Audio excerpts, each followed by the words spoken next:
HELIOS Tarot Forecast for the month of July, year 2017. I'm B.R. Newman, and this will actually be drawn specifically for your astrological zodiac sign, so pay close attention. And also check out Botticelli's Starry Teller Forecasts through the link below. If you want to see the astrological side of things, it's fascinating how it all lines up so beautifully each time. And also check out my website, IamHelios.com. Consider all that I offer there, personal readings, courses, etc. Alright, other than that, let's just get right to it. Okay, Scorpio, here is your 5-card tarot spread for the month. Now this is a kind of compressed Golden Dawn spread, which usually has 15 cards, while this one has 5. And it consists of a central theme, 2-dimensional timeline options, a past section, and a fate section. So in your central theme, you have the 5 of Wands. Now this can be summed up as simply as needless drama. The 5s in the tarot spread all correspond with Gabura on the Tree of Life, or Sphere of 5, and as manifest through fire, in this case, this is conflict for the sake of itself. It's needless drama. So this central theme speaks to, most simply, the general theme of the entire reading, but of course, you can search for the specifics in your own life. So look deeply into your own situation and find the needless drama that exists. I'm sure you know where it is. We all have it. It's just a matter of identifying it. So this tarot spread is speaking of big change that could happen there. There is a real potential for progress. So there's a fork in the road and you're standing before it. You can take one of two paths. The one is the Ace of Swords and the other is the Queen of Wands. Now the Queen of Wands is a whole personality profile that you could choose to embody. But let's look at this much more simply first. The Ace of Wands is taking things very seriously, making a decision to act, making a decision to change something, and extending yourself out to make it happen, to see it through. It's the first cut of the sword. This is the primordial essence of air, the thought that actualizes. A decision is made, a belief is formed, and then the action follows that. Initiating the element of air in this way and activating the Path of Swords is not always an easy one. You sort of set yourself up to experience conflict in one way or another until you finally get all the way through it, but it's like a gauntlet that you're standing before. And that's not necessarily a path that you should take, I think, especially considering the fact that the alternative path would be much more fruitful anyway. So like all of the 16 court cards in the tarot, the Queen of Wands corresponds with one of the 16 Myers-Briggs personality profiles, and this one is the INTJ, or the Introverted Intuitive Thinking Judger. So this is somebody who's very independent and does things their own way, sees life as a game, like I said, but doesn't take things too seriously, but is always looking for, where there's room for improvement. Somebody who's very theory-based, very skeptical, but also is open to experimentation. Somebody who has a high need for competency in their surroundings. So make sure that if you do take this path, that you're very conscious of the people that you let into your circle. So this might be a bit of a lonely path, but then so would the Ace of Swords be. You simply place yourself in opposition to everyone through that path. But along the Queen of Wands, you remain open. The invitation for cooperation and aid actually remains.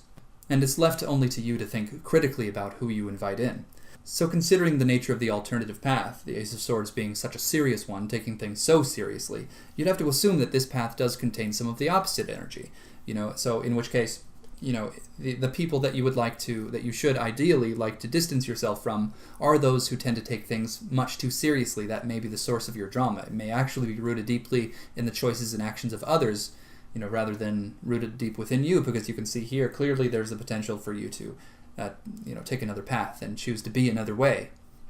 And due to the very powerfully alchemical and transmutative nature of Scorpio, I think you're fully capable of doing that in any given moment, especially since this needless and pointless drama that you're so intensely aware of now does actually supply the kind of incentive you would require to take action, to take successful action.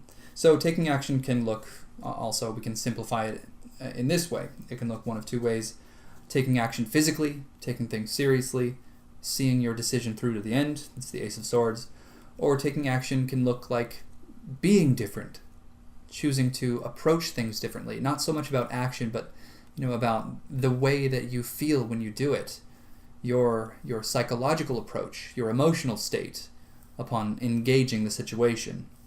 So let's talk about then what all of this has been inspired by. The Lover's card in your past sort of implies an experience of alchemical fusion of opposite forces, or what would otherwise be diametrically opposed forces, coming together into a singular, two becoming one.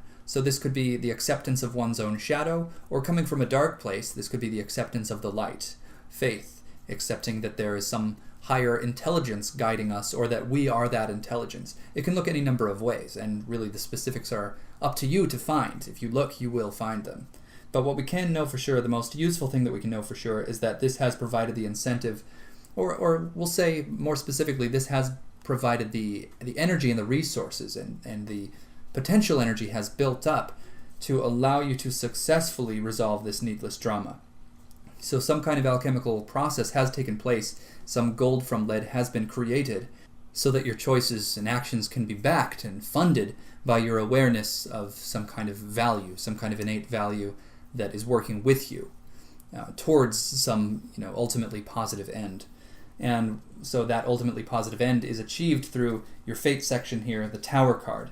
So this has to do with allowing the old patterns, the old methods that are no longer serving you, to fall away. So through the passing of time, you have established an elaborate system that has perhaps worked for you. This system consists of old methods, old strategies, old approaches, old beliefs, and maybe even old relationships, old networks, old jobs, old businesses. It can look any number of ways. Again, the specifics are up to you to find. But this old system, this old mechanism of manifestation is outdated and needs to crumble away. So in your fate section, it's implied quite strongly through this major arcana card that this is in fact going to happen. And therefore, I believe that the resolution of drama, of that needless drama in your central theme, will actually be achieved. But it's not necessarily going to be easy for you. And I think that the choice between the Ace of Swords method of simply solving the problem physically and actually adjusting one's own personality to an extent is not always an easy one. It's not always easy to take, what I think arguably would be the higher road, to adjust, the projector so that you can see a different image on the screen. It's not always easy one, easier said than done. So the Tower is also implying that that difficulty will be endured, that you are actually going to go through that, but you will be successful. The Tower does ensure success. It never ensures comfort, that's for sure, but you do set yourself up then with this blank canvas for infinite potential. The infinite potential that lies before you after the Tower crumbles then becomes not unsettling, but enriching, inspiring, and empowering. So that's really ultimately what this is leading towards, and that's quite a positive thing. Certainly better than revving your engine and spinning your wheels going nowhere, as is implied by the Five of Wands. Now, of course, this spread is not saying that that's what you're doing in life, that is, that can most adequately sum up everything that you're doing. No, this is speaking specifically to the areas of life that have the needless drama. So then those areas of your life would be subject to this Tower's promise of disintegration. There's certainly nothing to fear here. There's no indication of any kind of pending catastrophe. So just take this one day at a time and pay close attention. When it seems like the solution is simple, that it's simply a matter of action, choosing to do something different, choosing to implement something new, consider the possibility that it may actually be much more effective to consider being a different way and feeling a different way while you're doing it. Okay, that about wraps us up, so thank you so much for listening and for watching this. Don't forget to check out my website, IamHelios.com, and consider all that I offer there, especially if you would like to take this so much deeper than we have here. Thank you so much.